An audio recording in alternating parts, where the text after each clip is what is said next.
இந்த சம்மர்ல வந்து பார்த்தீங்கன்னா ரொம்ப காமனா வரக்கூடிய ஒரு தொந்தரவு என்னன்னா ஃபுட் பாய்சனிங். இது சின்னவங்களாலும் சரின்னா பெரியவங்களாலும் சரி, நம்ம அந்த ஆரம்ப கட்ட அறிகுறிகளை நம்ம மிஸ் பண்ணிட்டு அதை தவறுதலா ஹேண்டில் பண்ணிட்டுனா அங்க உயிருக்கே வந்து ஆபத்தா முடியலாம். வாங்க அதை பத்தி தெளிவா பார்த்துடலாம். முதலாவதா ஃபுட் பாய்சனிங் என்ன ஆக்சுவலா?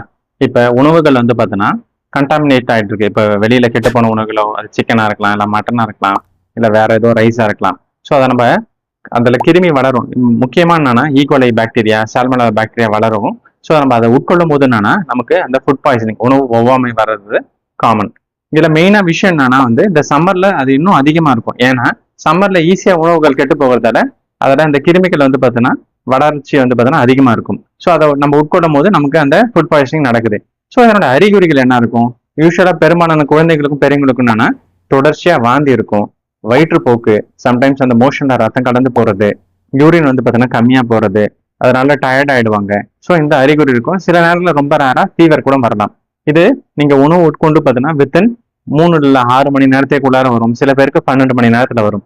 ஸோ இப்போ இதை பார்த்துட்டு நம்ம உடனே என்னன்னா பதட்டப்படக்கூடாது.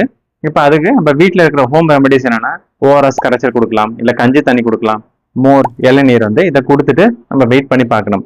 நம்ம எப்போ வந்து டாக்டரை போய் பார்க்கணும்? இப்ப அந்த குழந்தைக்கோ இல்ல பெரியவங்களுக்கோ தொடர்ச்சியா வந்து வாந்தி 3-4 டைம் மேல வாந்தி இருந்துட்டே இருக்கு, மோஷன் வந்து பார்த்தோன்னா 5 டைம் 6 டைம் மேல போயிட்டே இருக்காங்க, இல்ல ரத்தம் கலந்து போகுது, தொடர்ச்சியா காய்ச்சல் வந்து 102 டிகிரிக்கு மேல இருந்துட்டே இருக்கு, அப்புறம் யூரின் அளவு வந்து பார்த்தோன்னா 6 மணி நேரம் 7 மணி நேரத்துக்கு மேல யூரினே போகல அப்படின்னா இது எல்லாமே ஆபத்தான அறிகுறிகள். அதனால உங்க மருத்துவரை வந்து ஒரு தடவை ஆலோசனை பண்றது பெட்டர். ஸோ இப்போ இதை வராம எப்படி தடுத்துக்கிறது? ப்ரிவென்டிவ் மெஷர்ஸ் என்னன்னு பார்த்தீங்கன்னா, ஒன்று, வீட்டில் செஞ்ச உணவுகள், ஈஸியா செரிமானம் ஆகக்கூடிய உணவுகளை நம்ம குழந்தைகளுக்கு கொடுத்தனா இதை ரொம்ப நல்லது. ரெண்டாவது, அவங்களுக்கு கொஞ்சம் கொஞ்சமா நிறைய தண்ணி கொடுங்க, ஹைட்ரேஷனை மெயின்டைன் பண்ணுங்க.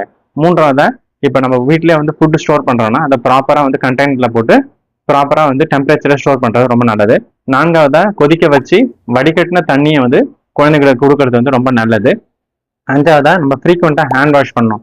நம்ம யூஸ் பண்ற பாத்திரத்தையும் கிளீனா வாஷ் பண்ணணும். நம்ம டாய்லெட் யூஸ் பண்ணிட்டு வந்தாலும் நம்ம ஹேண்ட் வாஷ் பண்ணிட்டு யூஸ் பண்ற போது என்னன்னா இந்த கிருமிகள் தொற்று வராம தடுத்துக்கிறது பார்த்தீங்கன்னா நமக்கு பெரும் அளவுல வழிவகை செய்யும். இந்த மாதிரி யூஸ்ஃபுல்லான டிப்ஸ்க்கு நம்ம சேனலை ஃபாலோ பண்ணுங்க.